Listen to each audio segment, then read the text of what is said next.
His daughter had a blue-grey, unlike any shade he'd seen before. When he turned to greet Mairghread, she took his breath away once more. She had unblemished skin, slightly darkened from time in the sun. There was a hint of freckles across the bridge of her nose and across the tops of her cheekbones. Her nose was neither narrow nor pointy, like most women he knew. It had a soft, almost flat finish to the tip. He was sure her profile would be gentle and rounded rather than harsh and angular.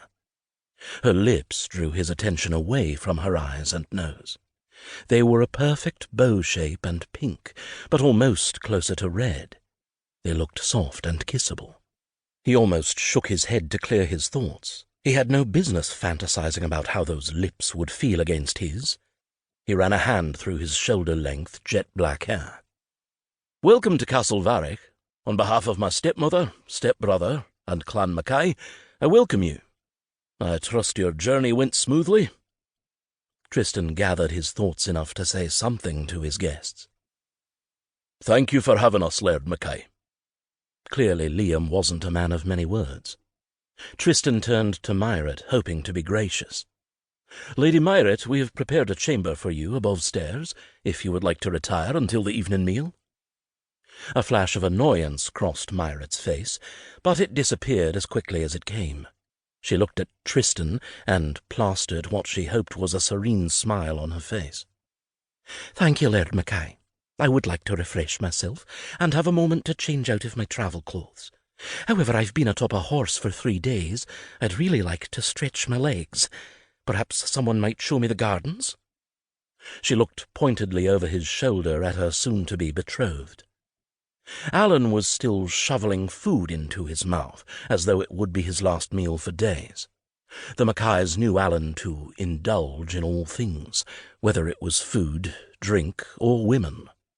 His mother only encouraged him, and he was as spoilt an adult as he had been a child.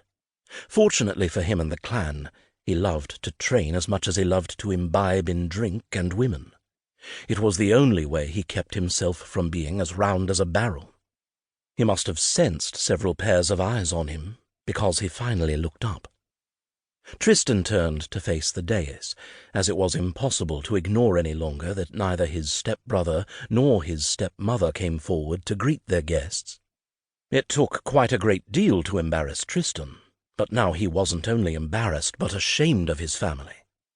Alan hadn't jumped at the idea of marrying, and certainly not a Sinclair.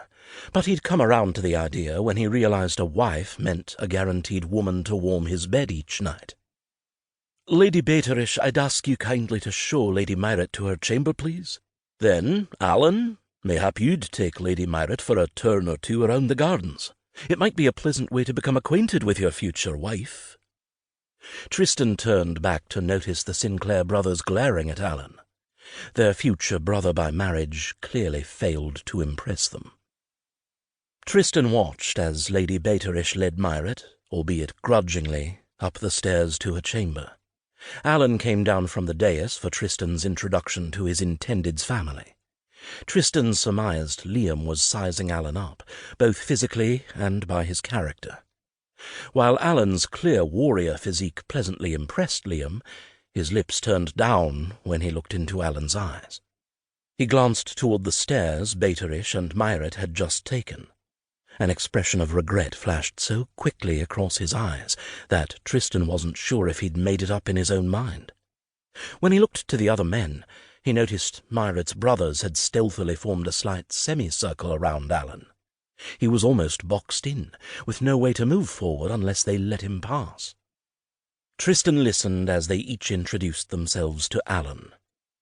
The oldest and tarnisheder, or heir, was Callum, and he seemed to be the calmest of the group. Alexander, who served at Callum's second, followed him. He had an air of authority that matched his brother's, but he seemed more shrewd and cunning. Tristan deduced he was the one with whom to be careful not to make an enemy. The third brother, Tavish, was the shortest of the four, but only by a hair. He most resembled their father in build.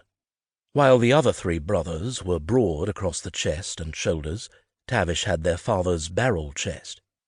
The 4th and youngest brother, Magnus, was the largest of the lot.